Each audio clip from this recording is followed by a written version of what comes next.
Assalamualaikum warahmatullahi wabarakatuh. Alhamdulillahi rabbil alamin. Wassalatu wassalamu ala ashrafil mursalin Nabiyyina wa maulana Muhammadin wa ala alihi wa sahbihi ajma'in. Wa ashhadu an la ilaha illallah wahdahu la syarikalah. Wa ashhadu anna Muhammadan abduhu wa rasuluh sallallahu alaihi wa ala alihi wa sahbihi wa sallama tasliman katsira. Thumma amma ba'd. Kita kembali akan melanjutkan kajian di kesempatan pagi hari ini, kembali membahas kitab pengantar fikih jual beli dan harta haram, masih di bagian syarat jual beli. Terakhir yang telah kita baca adalah syarat jual beli yang keempat, yaitu barang memungkinkan untuk diserah terimakan. Selanjutnya kita akan membahas di halaman 65, kriteria objek transaksi harus jelas. Anda yang punya buku silahkan dibuka halaman 65. Tidak boleh melakukan transaksi yang mengandung jahalah, ketidakjelasan terhadap kriteria barang. Yang ini sangat berpotensi memicu sengketa. Karena itu kriteria barang harus diketahui dengan jelas. Dalil tentang ini adalah hadis dari Ibnu Umar radhiyallahu anhuma. Beliau radhiyallahu anhuma mengatakan, anna Rasulullah sallallahu alaihi wasallam naha an bai'i habalil habalah. Rasulullah sallallahu alaihi wasallam melarang jual beli habalul habalah. Yang dimaksud dengan habalul habalah adalah jual beli janin yang masih ada dalam kandungan. Tayyib. Mengulang kesimpulan di atas, jika kriteria objek tidak jelas, maka masuk dalam kategori jual beli jahalah. Jahalah artinya dari kata jahilun, jahula yajhulu, yang artinya tidak diketahui. Sehingga jual beli jahalah berarti jual beli namun di situ ada bagian yang tidak diketahui, yaitu kriterianya. Selanjutnya di sini saya kasih pembahasan perbedaan antara jahalah dengan gharar. Perbedaan antara istilah jahalah dengan istilah gharar. Dalam transaksi gharar, dalam transaksi yang mengandung gharar, objek belum tentu ada. Bahkan masih di wilayah peluang antara ada dan tidak ada. Sementara untuk jahalah, objeknya ada, hanya saja tidak jelas kriterianya. Ada istilah yang mengatakan seperti menjual kucing dalam karung. Kucingnya ada di dalam karung, bisa dibuktikan. Ketika dicubit misalnya bunyi kucing, berarti ada kucingnya. Cuman tidak jelas karena di dalam karung. Ini kucing jantan, betina, warnanya seperti apa, orang tidak tahu. Nah, praktek transaksi seperti ini, menjual kucing dalam karung, ini masuk dalam kategori jual beli jahalah. Tapi lebih khusus tidak disebut gharar karena barangnya ada. Barangnya ada tapi tidak jelas kriterianya, sehingga tidak dimasukkan dalam kategori gharar tapi dimasukkan dalam kategori jahalah. Untuk mengetahui kriteria barang bisa dilakukan dengan dua cara. Pertama, dengan melihat langsung. Yang kedua, berdasarkan deskripsi atau gambar. Sehingga ada pertanyaan, boleh nggak orang itu menjual barang namun hanya dengan katalog? Anda membawa buku katalog, di situ berisi produk-produk yang Anda jual, bahkan di situ dibubuhkan gambar. Apakah ini diperbolehkan? Jika produknya ada dan penjelasan berdasarkan katalog itu sudah mewakili untuk menghilangkan unsur jahalah, maka transaksi ini diperbolehkan. Dalil tentang bolehnya memberikan deskripsi berdasarkan penjelasan, di masa sahabat mereka melakukan transaksi salam untuk bahan makanan seperti kurma, gandum, dan seterusnya. Pembayaran dilakukan tunai di depan di saat akad, sementara barang diserahkan tahun depan atau beberapa tahun berikutnya, sehingga konsumen sama sekali tidak pernah melihat barang. Barang tidak ada di tempat. Namun mereka mendapatkan informasi dan penjelasan mengenai kriteria barang yang dipesan. Transaksi seperti ini yang disebut dengan jual beli untuk objek mausuf fi dhimmah. Disebut dengan jual beli untuk objek mausuf fi dhimmah. Mausuf itu artinya dijelaskan berdasarkan deskripsi, disifati. Mausuf artinya disifati, berarti dia dijelaskan berdasarkan deskripsi. Fi dhimmah dalam tanggungan karena barangnya tidak ada di tempat. Baru akan didatangkan sekian tahun lagi atau sekian bulan lagi. Dan transaksi ini direstui oleh Nabi SAW, yang itu kita kenal dengan jual beli salam. Tayyib. Sehingga dari sini kita bisa membedakan perbedaan antara syarat yang keempat dengan syarat yang kelima. Kalau syarat yang keempat, barangnya memungkinkan untuk diserah terimakan, itu berbicara tentang masalah peluang.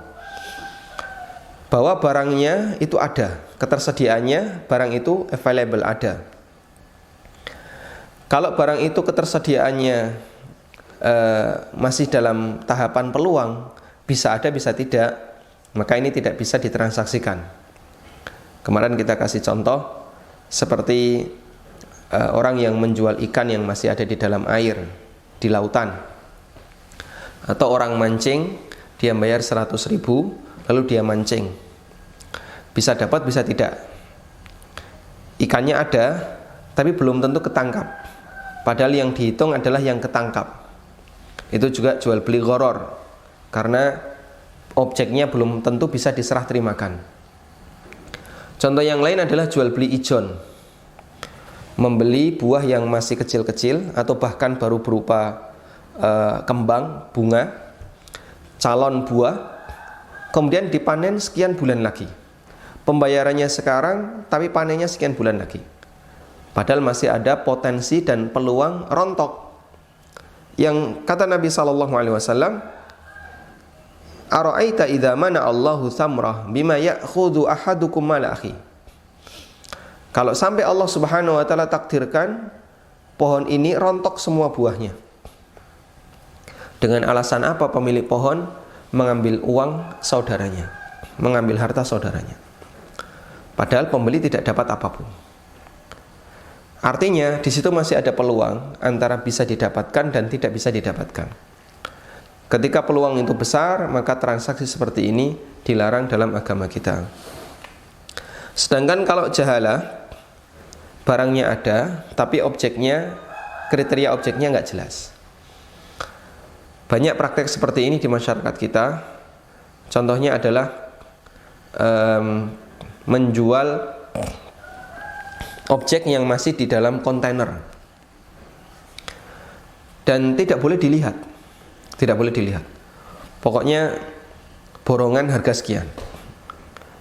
Ya, berarti rugi, untung maupun rugi, borongan harga sekian. Terjadilah transaksi. Di bawah seisi satu kontainer tadi, bisa jadi di dalamnya ada banyak barang elektronik. Bisa jadi isinya cuma pakaian, bisa jadi ada kendaraan. Sehingga nilainya bisa berbeda-beda tergantung ketika orang itu membuka isinya. Tapi harganya semuanya dibuat sama. Pokoknya kita beli borongan. Sehingga ada yang beli satu kontainer, dia untung. Kenapa? Harganya murah, ternyata isinya kendaraan. Ada beberapa motor misalnya, ada beberapa barang elektronik. Transaksi ini tidak diperbolehkan. Di masa jahiliyah, contoh jual beli jahalah adalah bai'u habalil habalah. Jual beli janin yang masih ada dalam kandungan. Yang dimaksud dengan habalul habalah, jual beli habalul habalah, ada dua makna yang disampaikan oleh para ulama. Makna yang pertama adalah menjual janin yang masih ada dalam kandungan. Ada onta hamil, kemudian orang membeli onta itu. Dan barangnya ada, sehingga baik penjual maupun pembeli tahu bahwa di dalam perut onta ini ada janin, ada bayi yang mungkin lahirnya tinggal sekian hari lagi. Pemilik onta butuh duit, sementara pembeli ingin membeli secara murah, maka dia beli sebelum lahir. Praktek ini masuk dalam kategori baik habalul habalah, yang itu adalah jual beli jahalah. Objeknya ada tapi nggak jelas. Apakah nanti jantan, betina, lahir normal ataukah cacat, tidak tahu. Dan ini dalam Islam dilarang oleh Nabi Sallallahu Alaihi Wasallam.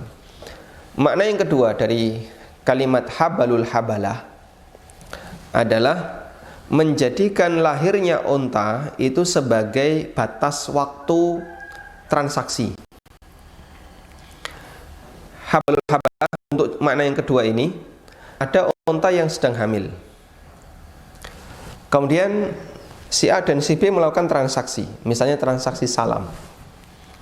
Kapan kurma akan diserahkan? Mereka sepakat, kita akan serah terima kurma, uangnya dibayar sekarang, kurmanya nanti. Dan mereka sepakat waktu penyerahan kurma adalah setelah cucu dari onta ini lahir. Bukan dari anak onta ini lahir, tapi cucu dari onta ini lahir. Ini onta sedang hamil. Nanti kalau anaknya ini lahir, kawin jika dia betina, lalu ketika dia hamil, terus lahirnya anaknya onta yang kedua ini, itu batas waktunya. Dan ini masuk kategori jual beli habalul habalah menurut makna yang kedua. Dan ini juga dilarang karena di situ ada gharar dari sisi waktu. Makanya kalau ada orang yang melakukan transaksi yang tidak tunai tapi waktunya tidak jelas, ini hukumnya tidak diperbolehkan. Misalnya kita sudah bayar, kapan barang diserahkan? Gampang, pokoknya gampang lah, pasti akan saya serahkan. Lah kapan? Ya yang penting pokoknya sebelum Dajjal muncul. Batasan ini nggak jelas. Sebelum Dajjal muncul. Kapan itu? Wallahu a'lam. Tidak ada orang yang tahu. Dan itu masuk kategori baik habalul habalah, jual beli yang batas waktunya tidak jelas. Tayyib. Kemudian kembali tentang masalah memberikan deskripsi tadi ya. Jual beli online itu kenapa diperbolehkan oleh para ulama meskipun objeknya tidak ada di tempat? Karena deskripsi yang dicantumkan dalam web itu mewakili mewakili keterangan yang bisa menghilangkan jahalah. Karena itulah semakin tidak ada jahalah, maka transaksi itu semakin bagus. Maksud saya, dalam transaksi yang sifatnya tidak saling ketemu, semakin terbuka semakin bagus. Sehingga sebagian menyarankan begini, kalau Anda menjual objek yang ukurannya itu tidak umum, tidak ma'ruf, maka berikan barang pembanding untuk objek itu. Bukan hanya sebatas keterangan, panjang sekian, lebar sekian, tinggi sekian. Tapi Anda kasih benda pembanding. Misalnya ada sebuah HP ya. HP itu kan cukup sensitif dengan ukuran, karena selisih 1 cm saja kepegang tangan sudah beda. Maka Anda pasang HP ini, kemudian Anda kasih benda pembanding. Misalnya benda pembanding yang lebih terkenal adalah pulpen. Anda taruh pulpen di sampingnya. Berarti kurang lebih panjangnya sekian. Begitu Anda naruh pulpen di sampingnya, orang ketika melihat sudah bisa membayangkan, oh berarti ukurannya sekian. Karena sering kita jumpai ada orang yang melakukan transaksi, begitu barang sampai kaget, loh ternyata kok kecil, ternyata kebesaran, ternyata. Berarti pada waktu dia melakukan transaksi belum bisa membayangkan kira-kira seperti apa dimensi dari objek tersebut. Makanya kita sarankan berikan benda pembanding. Karena kadang kalau cuma deskripsi catatan ukuran sekian, ya, kecuali kalau ma'ruf ya, seperti buku itu ma'ruf. Tapi kalau misalnya seperti jam tangan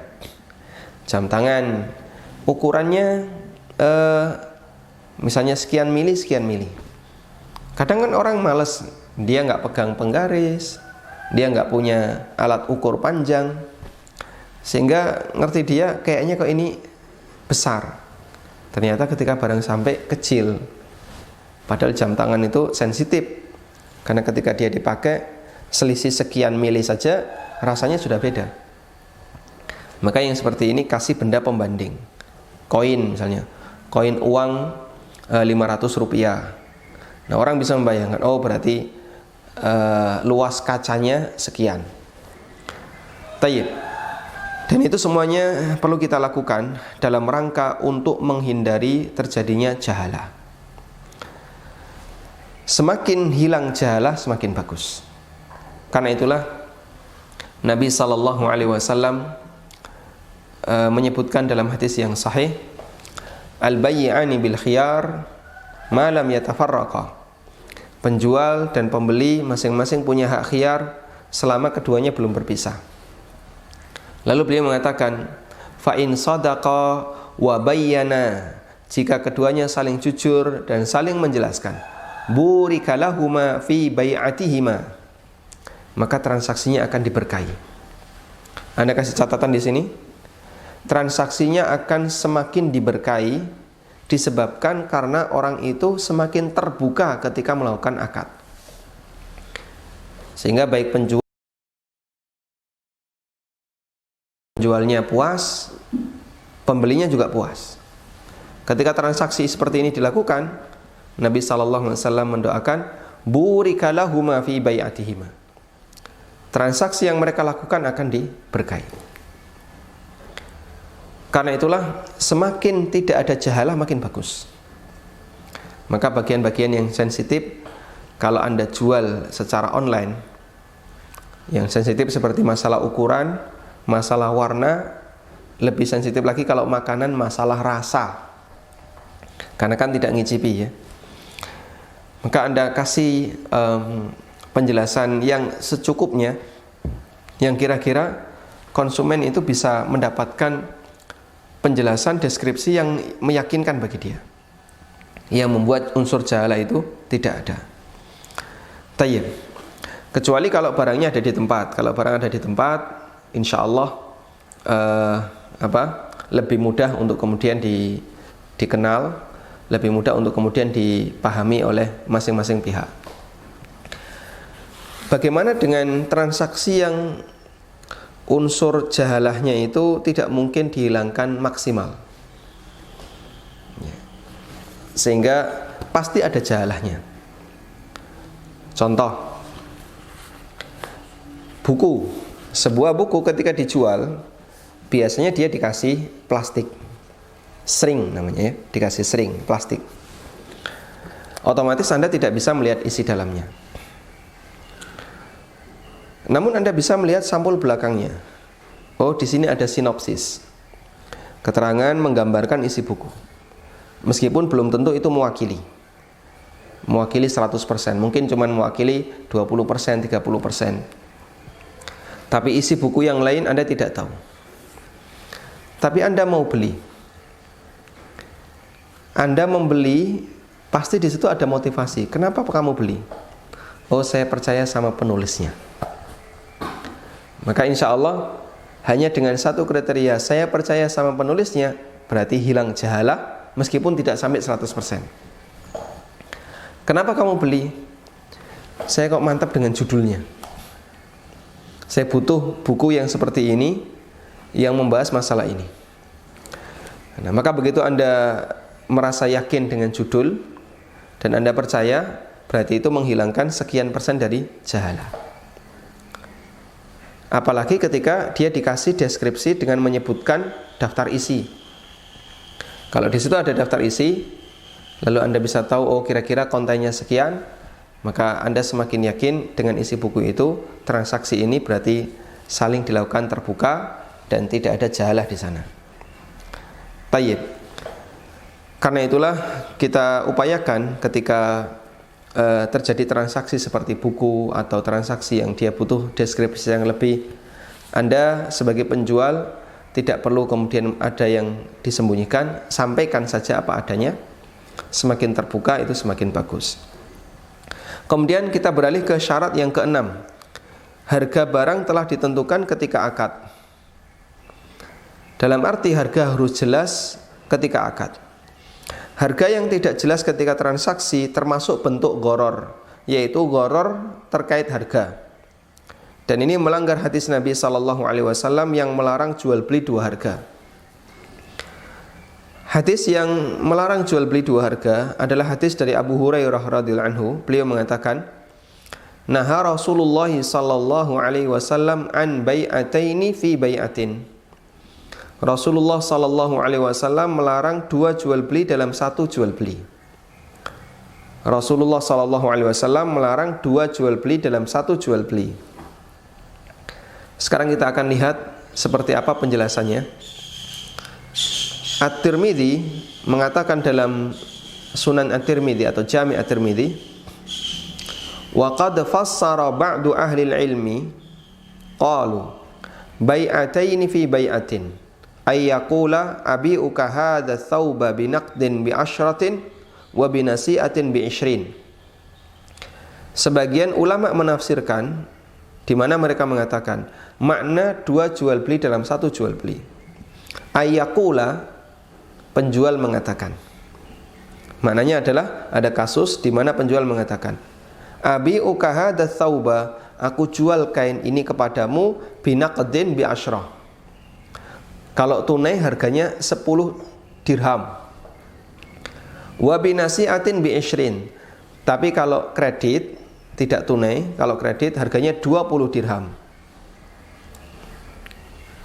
Baik, Anda kasih catatan ini ya. Penjual mengatakan, baju ini saya jual kalau tunai harganya 10 dirham, kalau kredit harganya 20 dirham. Berarti ada perbedaan antara harga tunai dengan harga kredit. Tapi jangan titik di sini. Kita lihat lanjutannya. Wala yufariquhu ala ahadil bai'aini, dan mereka tidak ketika mereka berpisah belum menentukan harga mana yang akan diambil.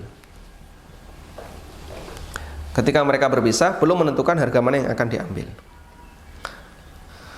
Fa idza faraqahu ala ahadihima fala ba'sa idza kanatil uqdatu ala wahidim minhuma. Jika mereka berpisah dan telah menentukan salah satu harga yang ditawarkan, maka hukumnya boleh jika disepakati pada salah satu harga. Tayyib, cukup jelas insyaallah ya. Ada banyak sekali pertanyaan dari pemirsa mengenai hukum menjual barang di mana harga kredit lebih mahal dibandingkan harga tunai. Baik pertanyaan melalui WA maupun melalui telepon. Keterangan At-Tirmidzi ini bisa kita jadikan sebagai acuan bahwa yang dimaksud jual beli dua harga atau dua jual beli dalam satu jual beli adalah melakukan transaksi di mana ada variasi harga. Namun ketika transaksi dilakukan belum menentukan salah satu. Ketika akad dilakukan belum memilih salah satu. Harga tunai sekian, harga kredit sekian, kredit 2 tahun sekian, kredit 3 tahun sekian. Begitu akad dilakukan, deal, konsumen belum memilih salah satu di antara harga ini. Itulah maksud dari transaksi atau jual beli dua harga yang dilarang. Namun kalau konsumen sudah memilih, baik deal ya, saya buatkan nota. Deal, dia bayar DP, bawa barang pulang. Maka seperti ini diperbolehkan. Dan bukan termasuk jual beli dua harga yang dilarang. Tayyib. Artinya begini. Adanya variasi harga selama masih dalam tahapan penawaran, belum tahapan akad, hukumnya boleh. Tapi kalau variasi harga itu terjadi setelah orang melakukan akad, itu yang dilarang. Dan tolong bedakan antara penawaran dengan akad. Contoh penawaran gimana Pak? Penjual mendisplay, kemudian dia menyertakan daftar harga. Misalnya, kalau kamu beli satuan harganya 10.000. Kalau kamu beli borongan 10 ke atas saya kasih harga 8.000. Kalau kamu beli borongan 30 ke atas saya kasih harga 6.000. Jadi 10, 30, kalau beli satuan 10.000, beli 10 8.000, beli 30 6.000. Berarti di sini ada variasi harga. Boleh atau tidak? Boleh. Loh, kenapa boleh? Jadinya kan harganya nggak jelas. Adanya variasi harga selama dalam batas penawaran itu tidak diperhitungkan. Tidak diperhitungkan dalam hukum. Tapi ketika dalam akad lalu dia ngambil salah satu namun harganya masih nggak jelas, nah itu baru diperhitungkan. Sehingga jika dalam penawaran tadi saya ngambil 10, berarti saya bayar berapa? 8.000 per item, saya bayar 80.000. Berarti harga yang saya pilih berapa? 1, yang lain tidak berlaku. Harga 10.000 maupun harga 6.000 tidak berlaku.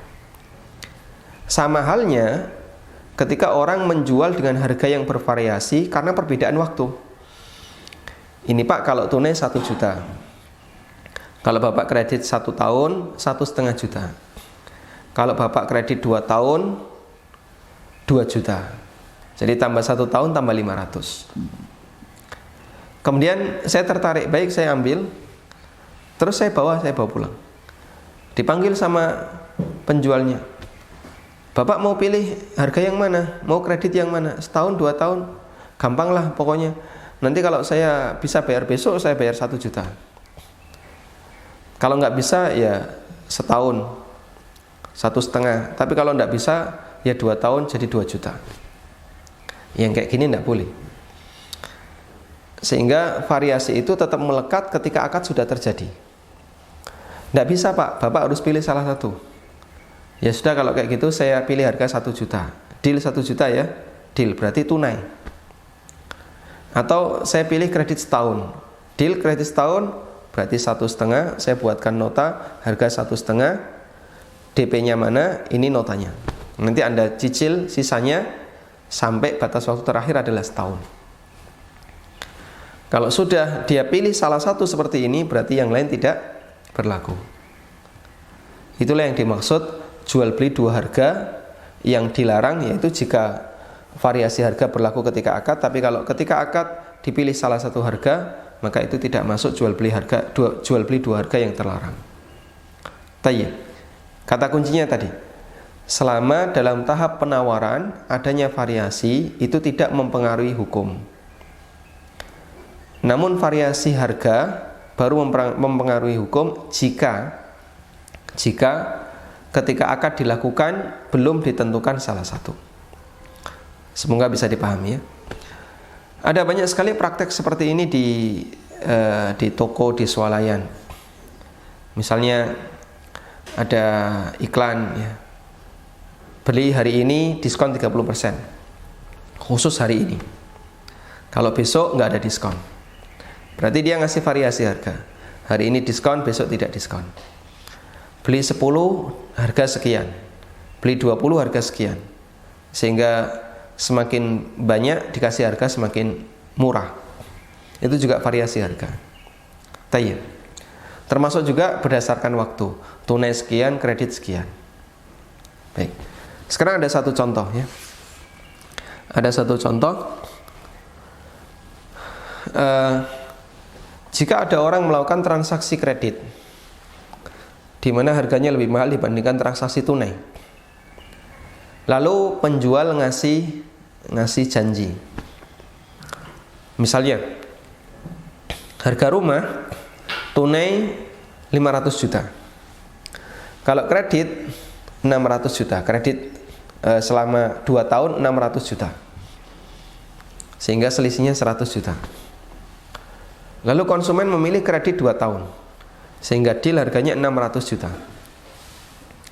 Kemudian pihak developer ngasih janji, jika kamu bisa lunas dalam waktu setahun, maka saya kasih potongan 50 juta, sehingga harganya tinggal 55. Siap, deal transaksi. Akhirnya dia nyicil.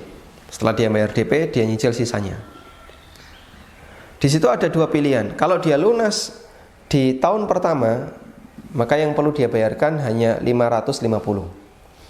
Tapi kalau dia nggak bisa lunas di sini, baru lunas di tahun yang kedua, dia harus bayar 600 juta. Dan itu terjadi dalam satu akad di satu objek yang sama. Namun karena perbedaan rentang waktu, ada perbedaan harga. Transaksi ini termasuk di antara jual beli dua harga. Karena itulah setiap ada kesepakatan, jika bisa lunas lebih cepat dapat cashback, dapat potongan dan seterusnya, ini menyebabkan transaksi yang di situ ada variasi harga menjadi transaksi dua harga. Karena itu ketika orang melakukan transaksi yang sifatnya yang sifatnya ada variasi harga karena perbedaan waktu, jika konsumen memilih harga kredit, mohon jangan dibuat perjanjian adanya potongan jika bisa lunas lebih cepat. Karena kesepakatan seperti ini menyebabkan transaksi itu menjadi transaksi dua harga. Baik, tolong bedakan dengan kasus yang kedua. Saya membeli rumah dengan harga 600 juta untuk waktu 2 tahun. Lalu karena saya dapat warisan misalnya, akhirnya saya lunasi sebelum 1 tahun. Misalnya di bulan yang ke-7, di bulan ke-8 saya lunasi. Nah, ketika saya lunasi, saya minta potongan karena saya bisa lunas lebih cepat. Lalu pihak developer ngasih potongan 50 juta. Ini boleh atau tidak?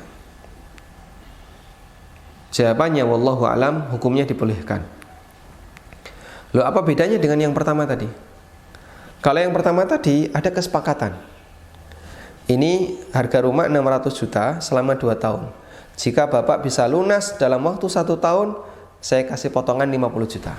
Disepakati waktu akad. Sehingga sejak berangkat dari akad, rumah ini punya dua harga, 550 dan 600.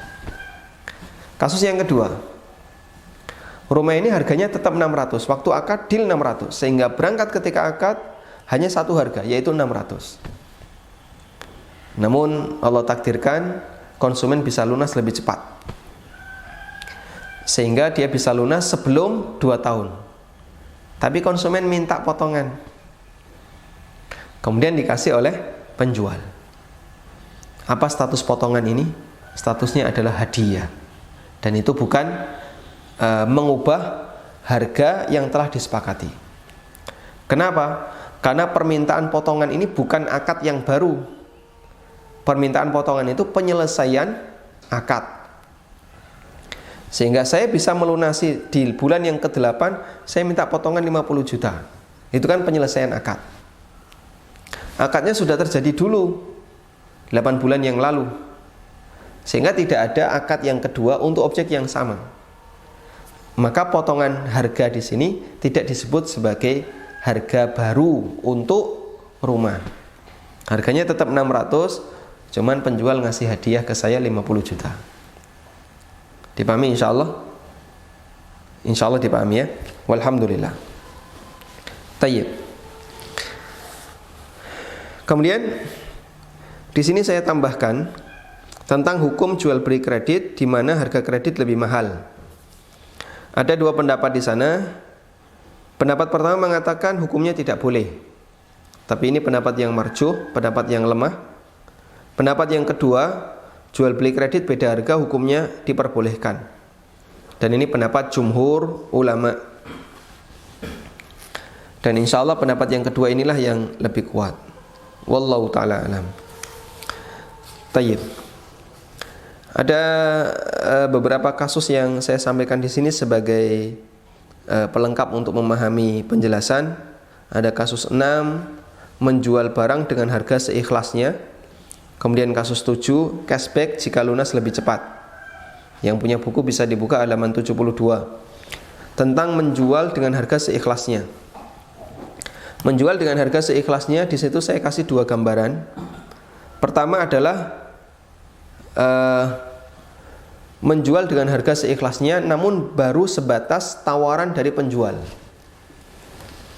baru sebatas tawaran dari penjual.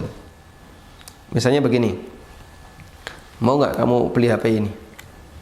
Lah berapa harganya? Ya seikhlasnya lah, sepunyanya kamu.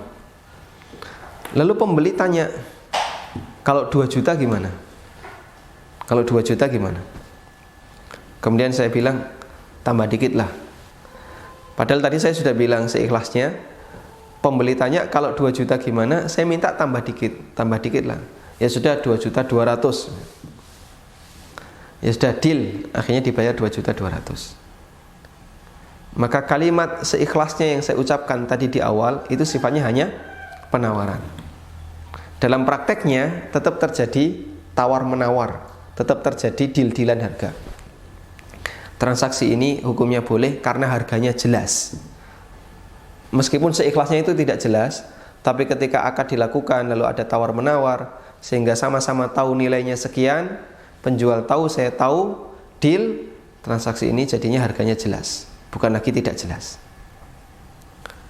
Yang kedua, harga seikhlasnya pembeli, harga seikhlasnya dari pembeli dan tidak ada pilihan yang lain. Misalnya pembayarannya dilakukan dengan atau dalam bentuk amplop, dalam bentuk dibungkus amplop, dikasih 1 kotak. Ada orang beli barang, ini berapa? Seikhlasnya Bapak, nanti pembayarannya silahkan dimasukkan ke kotak itu.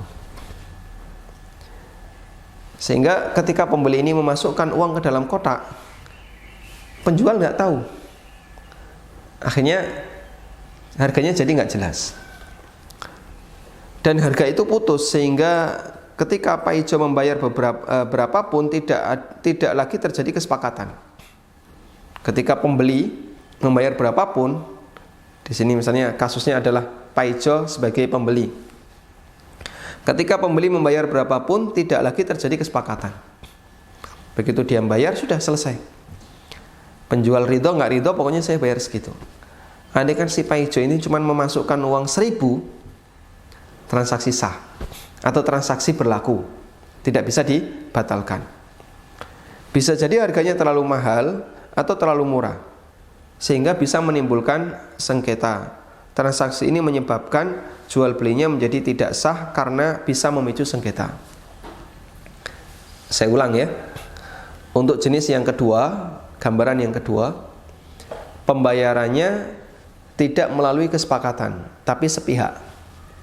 Sehingga ketika menjual mengatakan seikhlasnya, Bapak silahkan masukkan uangnya ke kotak, lalu dibayar, dimasukkan uang ke dalam kotak. Kemudian ketika dibuka atau dikasihkan dalam bentuk dibungkus amplop, ketika penjual buka kok ternyata cuma 1.000, dia sakit hati, dia marah, nggak ridho. Maka transaksi ini menjadi tidak sah. Kenapa? Adanya ketidakjelasan harga, itu menyebabkan terjadinya sengketa antara penjual dengan pembeli. Kecuali jika semangat dari awal adalah semangat untuk menyumbang atau berdonasi.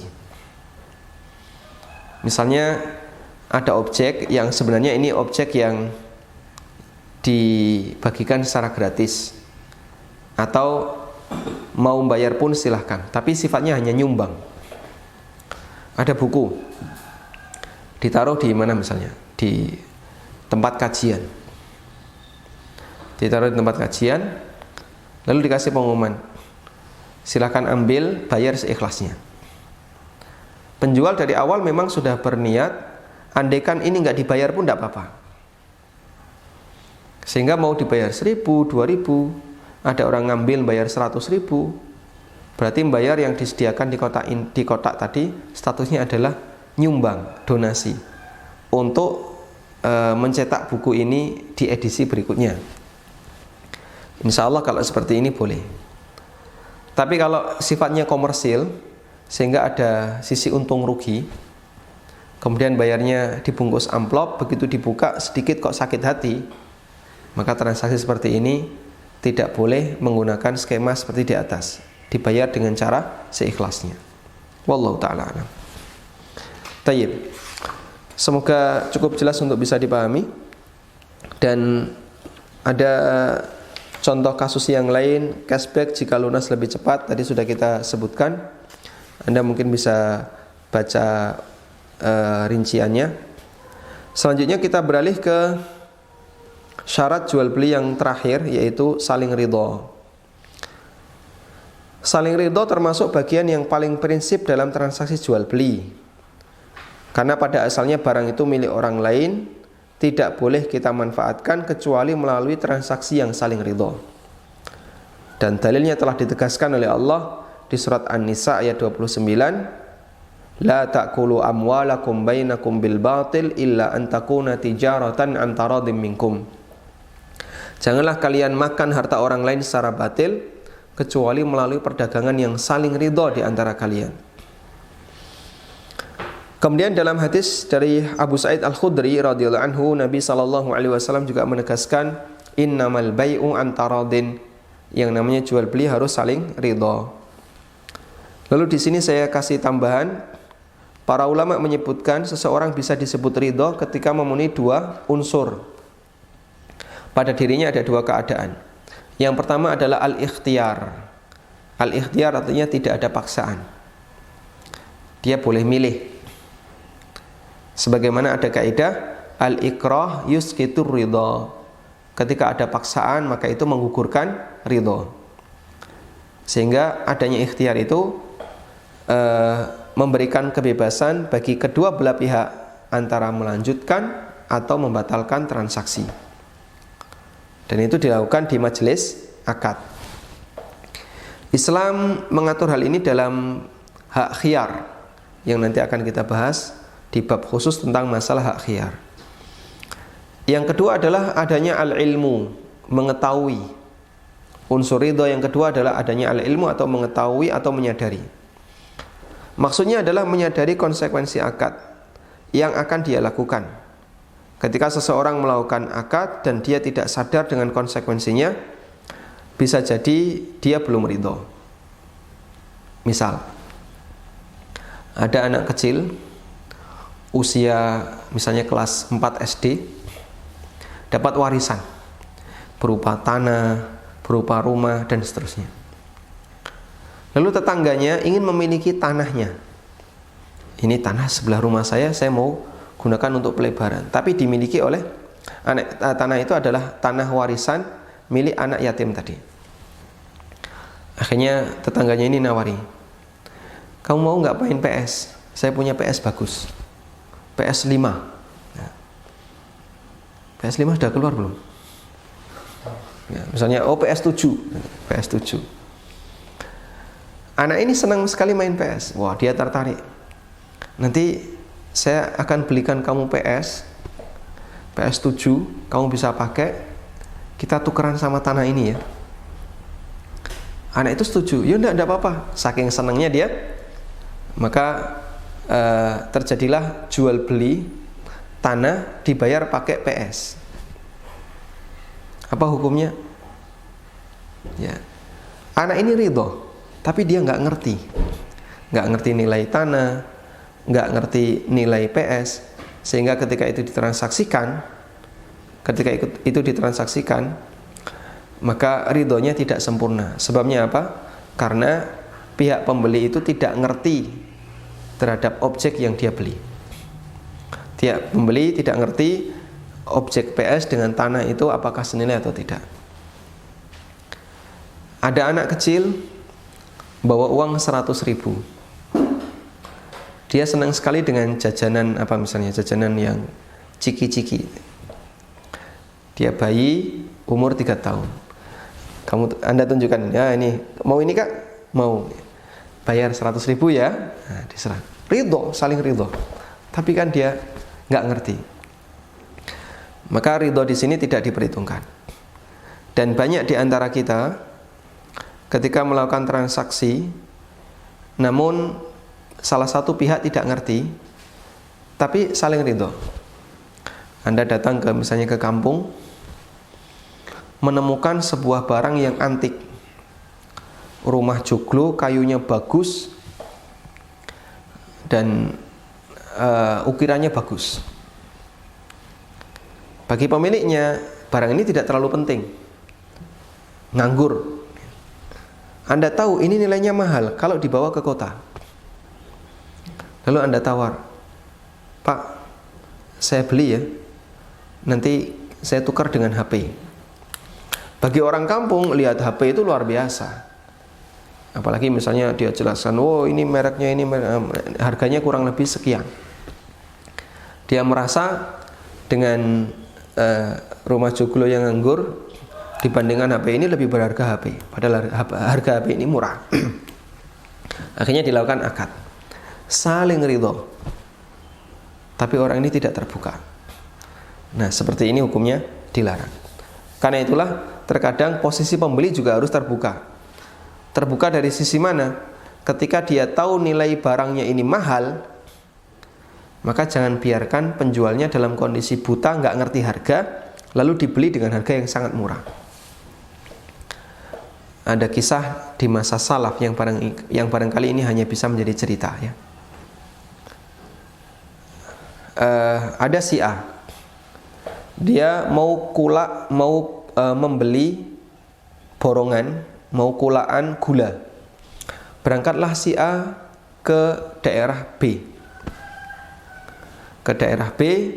Di situ dia menemui Z untuk membeli gula dalam jumlah banyak karena mau dijual ke kotanya.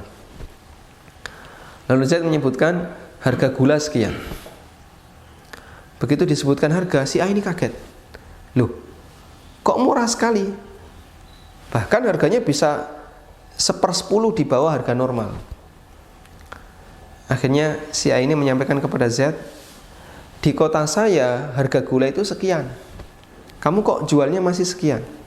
Anggap misalnya 1 dirham per sok, 1 dirham per gantang. Di tempat saya harga gula itu mahal, sudah 10 dirham per gantang, 10 kali lipat. Tapi si Z itu sudah merasa untung. Saya jual 1 dirham itu sudah merasa untung, karena ini memang harga lama. Namun si A ini nggak mau, dan dia mengatakan, tolong kamu naikkan hargamu, baru saya mau beli. Subhanallah.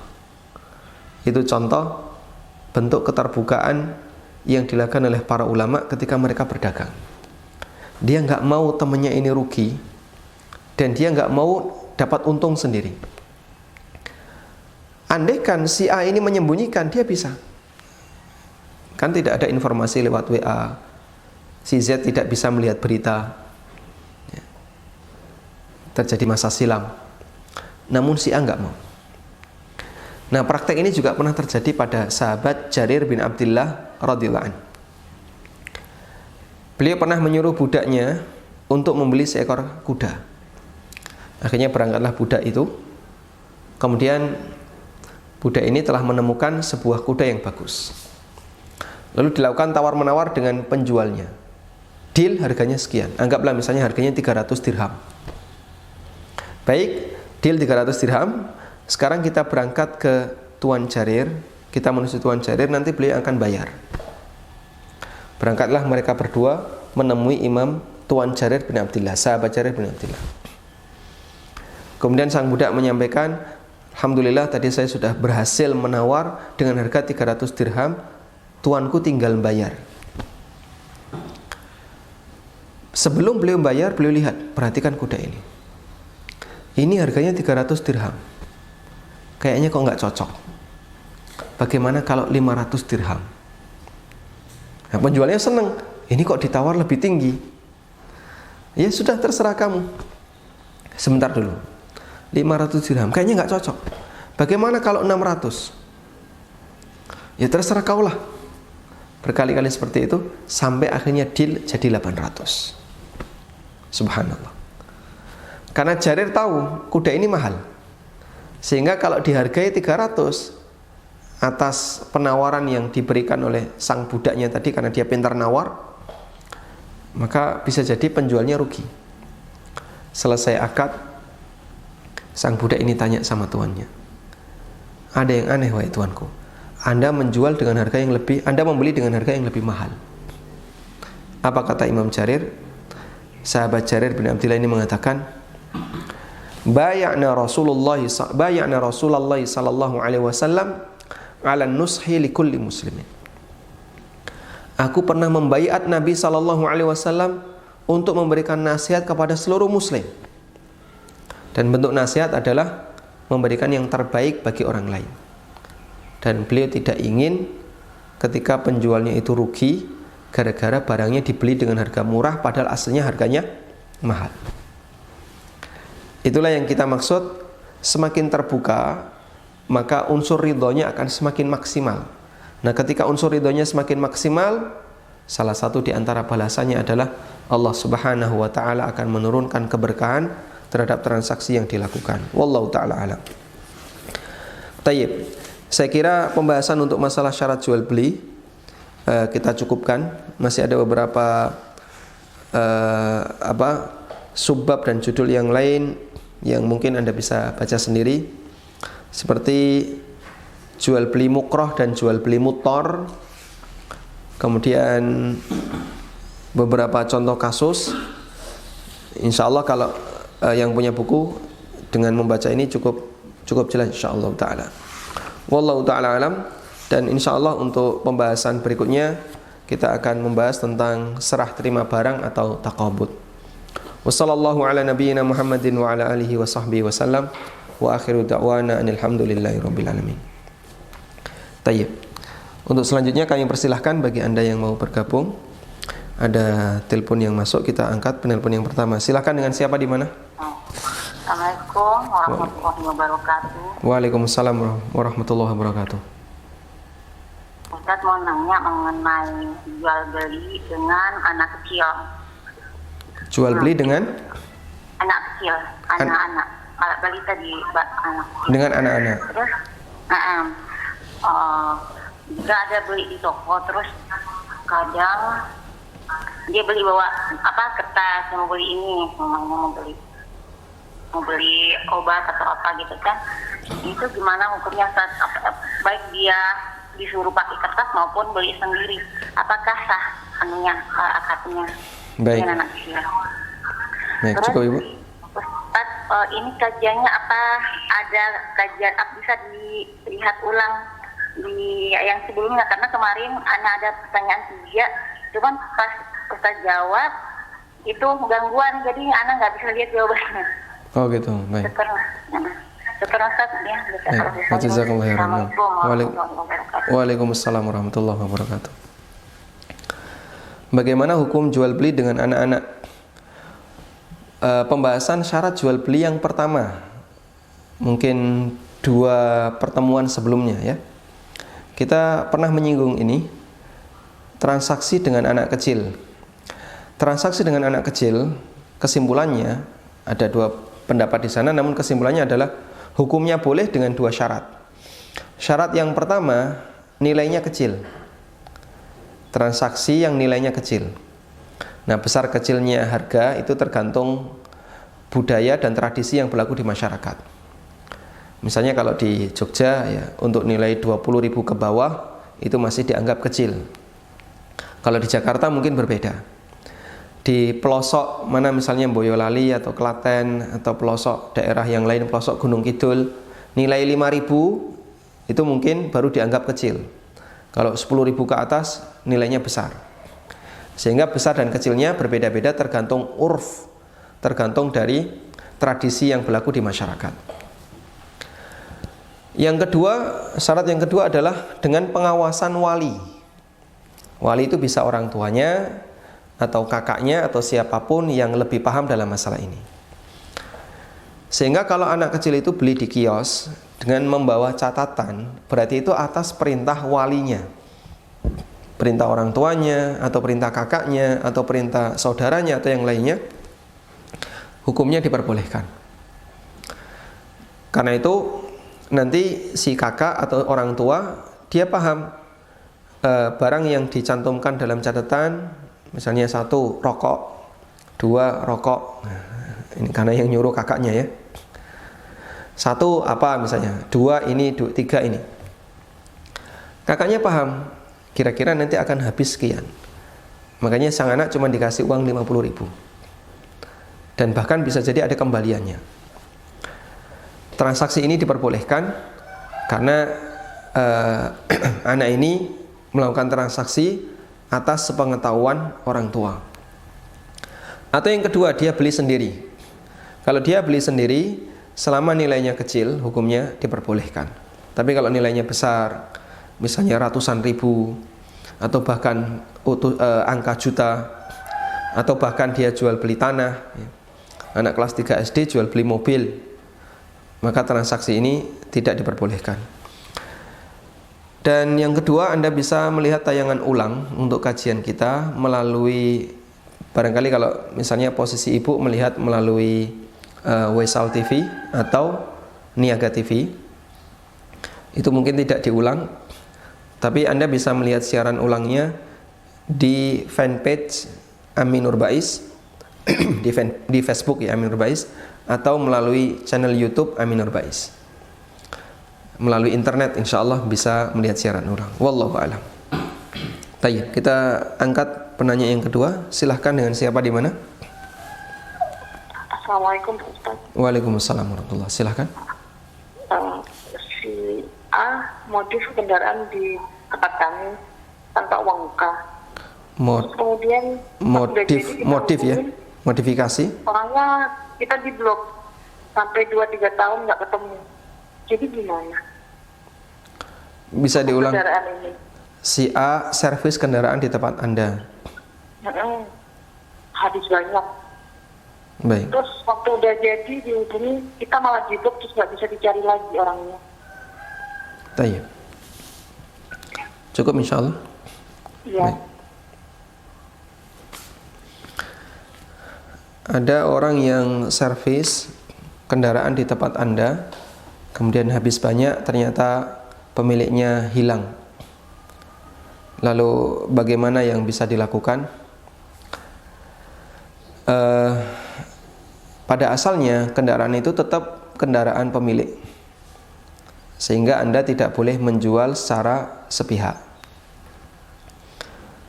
Karena itu status kendaraan ini adalah kendaraan amanah yang harus Anda jaga. Kendaraan amanah yang harus Anda jaga. Nah, masalahnya bagaimana kalau pemiliknya tidak bisa dihubungi, bahkan dia menghilang, sementara biaya yang dibutuhkan cukup banyak. Wallahu ta'ala alam. Yang berwenang dalam hal ini sebenarnya adalah hakim. Andaikan pengadilan di tempat kita itu cukup mudah dalam memutuskan perkara perdata seperti ini, maka hakim bisa memutuskan mobil ini berhak untuk dijual oleh pihak bengkel. Lalu hasil penjualannya dipakai untuk menutupi biaya modifikasi tadi, biaya servis. Jika masih ada uang yang sisanya itu yang disimpan. Nah, nyimpan uang sama nyimpan barang kan berbeda. Nyimpan uang nggak ada basi meskipun dia mengalami penurunan. Kalau nyimpan barang ada potensi rusak. Sehingga setelah dijual, disimpan dalam bentuk uang, biayanya atau biaya modifikasi diambilkan dari hasil penjualan. Jika masih ada sisa, disimpan. Kalau dalam waktu sekian tahun misalnya pemiliknya datang dan dia mau ngambil mobilnya, maka dia bisa serahkan uang sisanya. Dia menggugat, Anda sudah punya keputusan hakim, ada pelindungan dari pihak negara. Cuman yang jadi masalah ketika Anda tidak punya pelindungan dari pihak negara.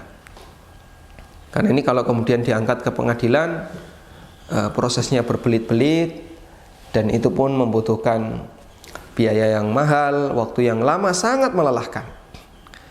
Makanya orang di negara kita dengan yang namanya pengadilan itu mereka menghindar.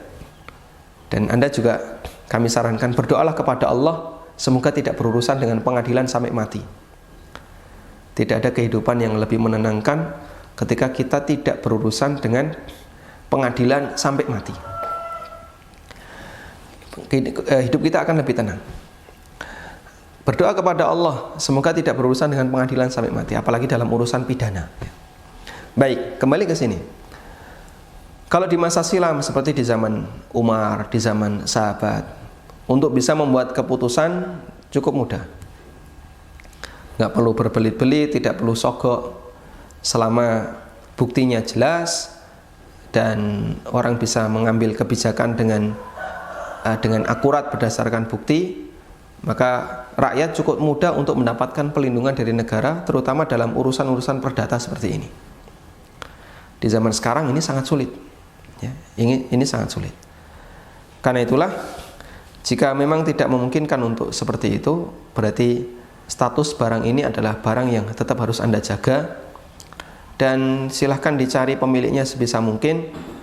Jika bisa dihubungi, sampaikan kepadanya, barangmu ada di tempat saya kasih batas waktu 1 bulan. Jika 1 bulan tidak diambil, maka barang akan saya jual. Dalam arti saya sudah tidak bertanggung jawab terhadap barang itu, akan saya jual, karena kamu berarti utang ke saya. Hasilnya akan saya ambil untuk biaya modifikasi, sisanya saya simpan. Kalau kamu mau ambil silahkan, nggak kamu ambil saya sedekahkan. Sehingga dia di posisi dipaksa untuk kemudian menentukan pilihan agar tidak membebani Anda. Wallahu a'lam. Baik, silahkan. Dengan siapa di mana? Assalamualaikum Ustaz. Waalaikumsalam warahmatullahi wabarakatuh. Silakan Bapak. Saya mau nanya masalah hukum waris Ustaz. Orang tua laki-laki saya sudah meninggal.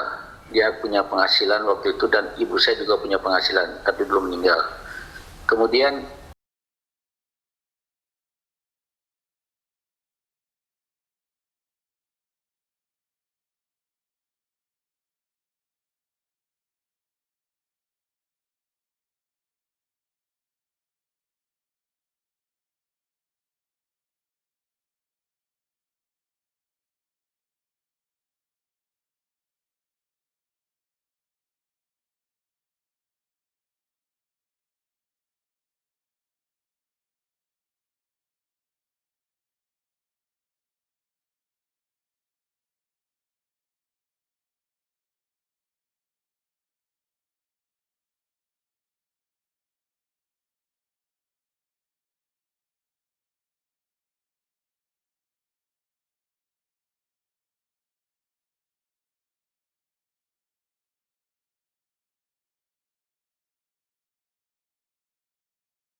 Cut dulu. Lanjut. Pertanyaan. Ada yang masuk ini? Baik, kita bacakan pertanyaan. 100.000. Karena garansi saya yang nanggung, bukan dari pabrik. Apakah ini diperbolehkan syariat? Menjual barang elektronik kalau bergaransi harganya 1 juta. Kalau tidak garansi 800.000. Berarti sama-sama tahu antara Anda dengan konsumen Anda 200 itu adalah harga garansi. Garansi ini termasuk goror. Karena tidak jelas apakah barang ini akan rusak atau tidak. Dan peluang tidak boleh diperjualbelikan. Ini barang berupa radio ya atau televisi. Ini Bapak kalau nanti rusak bisa dikembalikan ke sini, saya servis. Kalau nggak rusak kan berarti dia nggak datang ke sini. Nah, antara rusak dan tidak, nggak ada orang yang tahu. Maka layanan ini tidak boleh dijual. Kami akan memberikan layanan garansi selama 1 tahun. Jika rusak silakan dibawa ke sini, saya servis gratis. Tapi Anda harus bayar 200.000. Barang ini mau rusak kapan? Saya tidak tahu, konsumen tidak tahu. Nah, ini nggak boleh dijual. Karena itu ketika sudah jelas seperti tadi ya, tanpa garansi 800, pakai garansi 1 juta, berarti selisih 200 adalah harga garansi. 200 itu dapat apa? Dapat jaminan apa? Jaminan resiko rusak. Nah, jaminan resiko rusak kan tidak jelas. Bisa terjadi, bisa tidak terjadi. Karena itu 200 di sini adalah transaksi yang digunakan untuk pembayaran yang goror. Hukumnya tidak boleh. Terus yang boleh gimana? Anda boleh ngasih garansi dan diinkludkan dengan harga, tapi tidak boleh ada pilihan yang kedua. Sehingga misalnya Anda jual, ini barang harganya 1 juta. Semua konsumen 1 juta. Kemudian Anda kasih garansi 1 tahun. Sehingga nggak ada pilihan. Kalau tanpa garansi 800 nggak ada. Pilihannya cuma 1 juta saja. Harganya cuma 1 juta dan dikasih garansi. Kalau seperti itu malah boleh. Sehingga 1 juta itu memang harga barang, garansinya sifatnya bonus. Tapi kalau ada 2 pilihan tadi, tanpa garansi 800, pakai garansi 1 juta, berarti orang tahu 200 itu harga garansi. Namun kalau harganya 1, baik Anda kasih garansi, tidak kasih garansi, tetap 1 juta, hukumnya boleh. Wallahu a'lam. Baik, kita coba angkat satu penelpon dulu ya. Silahkan, dengan siapa di mana? Waalaikumsalam warahmatullahi. Silakan Bapak. Ustaz, mau nanya, ini terkait dengan ada penawaran peluang usaha untuk usaha kurir, Ustaz. Dengan ketentuan biaya pendaftaran itu ada untuk distributor dan ada juga untuk agen. Kalau distributor dan agen itu mendapat komisi referral dari setiap agen yang langsung direkrut di bawahnya dan tidak berlanjut untuk agen di bawah agen lagi, seperti sistem piramid di MLM pada umumnya. Kemudian mendapat komisi dari setiap transaksi pengiriman barang.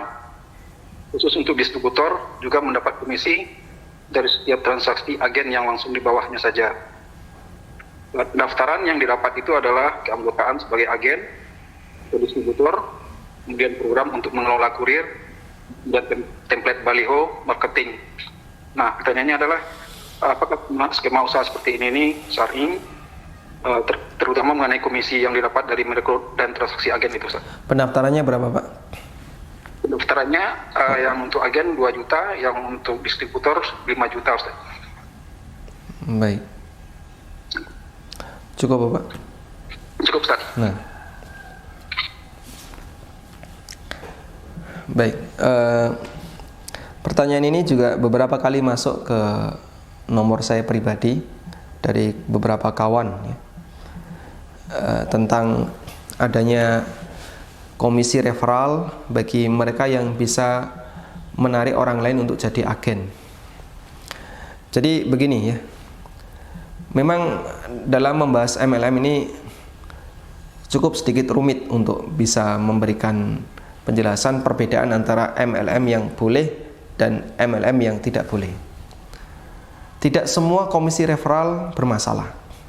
Terkadang ada komisi referral yang diperbolehkan dan terkadang ada yang tidak boleh. Batasnya boleh dan tidak boleh seperti apa? Kurang lebih batasnya kayak gini ya. Jika komisi referral itu tujuannya adalah murni karena ingin mendapatkan posisi yang lebih tinggi seperti di MLM, maka bisa jadi komisi referral itu adalah nilai goror yang bermasalah. Dalam arti kayak gini ya. Kalau yang dijual adalah sebuah objek. Yang dijual adalah sebuah objek. Terlepas dari pembelinya berapa. Misalnya Anda buka sebuah toko. Pembeli Anda cuma 5 orang. Tapi 5 orang ini kebutuhan terhadap objek Anda itu sangat besar. Ya. Orang pertama sampai orang yang kelima masing-masing misalnya beli 100 item karena mereka sangat membutuhkan barang itu. Maka Anda dapat fee disebabkan karena banyak menjual objek, hukumnya diperbolehkan. Sehingga fee yang Anda dapatkan adalah dari hasil kelipatan menjual objek yang jumlahnya banyak. Baik yang membeli sedikit maupun banyak. Tapi kalau fee-nya itu berdasarkan jumlah orang yang membeli, kalau yang beli kamu cuma 5 orang, fee kamu nggak naik-naik. Kamu harus cari konsumen yang lain agar yang jumlah pembeli lebih banyak. Akhirnya dia tambahkan banyak konsumen agar jumlah pembelinya lebih banyak. Terlepas dari yang dijual itu sedikit atau banyak. Misalnya begini, di kota A, X berhasil menjual 100 item, tapi pembelinya cuma 5 orang. Di kota B, Z berhasil menjual 100 item, tapi pembelinya ada 100. Siapa yang lebih tinggi derajatnya? Yang lebih tinggi derajatnya adalah Z, karena dia berhasil menemukan 100 konsumen. Maka komisi referral yang didapatkan oleh Z itu berarti berdasarkan dapat agennya, dapat orangnya. Artinya nanti agen yang berada di bawahnya itu bisa jadi ketika dia bayar dia nggak dapat untung sama sekali. Baik, kayaknya belum bisa memahamkan ya. Saya langsung ke contoh kasus ya. Ke contoh kasus. Saya kasih perbandingan dulu untuk kasus PayTrend. Kenapa saya selalu mengatakan PayTrend itu berbahaya? PayTrend itu kan tidak menjual produk, tapi dia jasa untuk bayar-bayar ya. Seperti jual beli pulsa, tiket, dan seterusnya. Nah, dalam PayTrend itu dikasih motivasi. Anda kalau berhasil mencari downline, nanti dapat fee sekian. Akhirnya apa? Orang berusaha untuk cari downline sebanyak-banyaknya. Bukan berusaha menjual pulsa sebanyak-banyaknya. Bukan berusaha menjual tiket, menjual pulsa sebanyak-banyaknya, tapi yang dia cari adalah cari downline. Akibatnya semua keluarga, semua kawan yang ada di sekitarnya, mereka diajak jadi agen dia. Saya download PayTrend dan saya jadi mitra pebisnis. Saya bisa jual pulsa, bisa jual tiket, dan aneka yang bisa dijual di PayTrend. Lalu saya tawarkan kepada istri saya, kamu tolong jadi agen saya. Terus kepada saudara saya, bahkan kepada orang tua saya, tetangga sebelah kanan, tetangga sebelah kiri, teman-teman satu kantor, semuanya saya minta untuk jadi agen saya. Banyaklah yang jadi agen saya. Pertanyaannya, kalau semua orang yang berada di sebelah kanan kiri saya semuanya jadi agen, yang mau beli pulsa siapa? Oh, semuanya jadi agen. Tidak ada yang beli pulsa, sehingga semuanya bisa kulaan. Nggak normalnya akhirnya apa? Yang beli pulsa akhirnya saya sendiri. Akhirnya yang beli pulsa tinggal saya sendiri. Sehingga di sini saya top up untuk kepentingan saya sendiri, saya top up untuk tiket juga untuk saya sendiri. Yang penting pokoknya saya berhasil bisa mendapatkan banyak orang di bawah saya sebagai agen saya. Karena tujuan saya adalah dapat komisi tadi, dapat fee karena dapat agen. Padahal normalnya kalau jual beli pulsa itu Ya, ketika saya sudah jualan, saya akan minta yang lain jangan jualan karena jadi pesaing nanti. Tapi ini enggak, malah saya cari pesaing sebanyak-banyaknya. Artinya apa? Saya membayar ketika saya daftar, itu tujuannya adalah agar saya bisa mendapatkan posisi yang lebih tinggi karena punya banyak bawahan. Baik, kembali ke sini. Pengiriman itu jasa, bukan jualan produk, tapi jasa. Kalau kemudian di situ dikasih motivasi, jika distributor bisa mendapatkan agen sekian, maka nanti kamu dapat sekian fee. Dan agen jika bisa mencari agen dapat fee referral sekian. Ini berbahaya enggak? Berbahaya. Berbahayanya di mana? Jika jaraknya tidak jauh, saya sebagai agen di dusun ini, saya buka agen lagi di dusun sebelah, buka agen lagi di dusun sebelah, banyak titik saya buka agen. Pokoknya target saya agen. Masalah apa? Pengiriman itu bukan target. Target saya adalah agen. Lalu saya dapat fee referral dari 2 juta yang dibayarkan oleh agen ke perusahaan tadi, saya dapat 1 juta misalnya. Akibatnya apa? Begitu saya punya banyak agen, agen saya yang sudah bayar mau cari agen lagi nggak bisa, karena sudah terlalu padat. Dan kalau kantor pengiriman itu padat, dalam radius 5 kilo, radius 3 kilo, radius sekian kilo, sudah ada banyak sekali. Terus siapa yang mau ngirim ke tempat Anda? Padahal sudah sangat banyak. Wallahu ta'ala alam. Bisa jadi ketika di situ ada banyak sekali agen, menyebabkan orang akhirnya tidak dapat klien. Dia cuma buka kantor melayani pengiriman barang, kosong, tidak ada orang yang mau ngirim di situ. Karena saking banyaknya agen. Bisa dipahami ya? Baik. Lain kalau dia dapat fee itu berdasarkan penjualan. Saya yakin seperti ini tetap diatur dalam radius sekian baru boleh ada. Cuman karena ada motivasi komisi referral, itu bisa jadi orang lebih cenderung buka agen, cari agen daripada mendapatkan komisi dari pengiriman barang. Sehingga dia buka agen sebanyak-banyaknya. Nah, itu berpotensi bahaya. Makanya mungkin bisa dikoreksi lagi untuk praktek seperti ini. Komisi boleh asal sebenarnya komisi referral itu memang berbahaya ya. Komisi boleh asal lebih kepada jumlah penjualan produk, bukan jumlah mencari orang. Mungkin itu sebagai kalimat terakhir. Komisi diperbolehkan asal untuk jumlah penjualan produk, bukan jumlah mencari bawahan. Karena kalau mencari bawahan itu bisa sensitif. Wallahu ta'ala alam. Mungkin sebagai tambahan Anda bisa membaca di tulisan saya tentang hukum PayTrend bagian 1 yang sudah kita publish di web konsultasisyariah.com. Demikian, semoga bermanfaat dan mohon maaf barangkali beberapa penanya belum bisa kami layani karena waktunya sudah habis. Wassallallahu ala nabiyyina Muhammadin wa ala alihi wa sahbihi wasallam. Wa akhiru da'wana anil hamdulillahi rabbil alamin. Wassalamualaikum warahmatullahi wabarakatuh.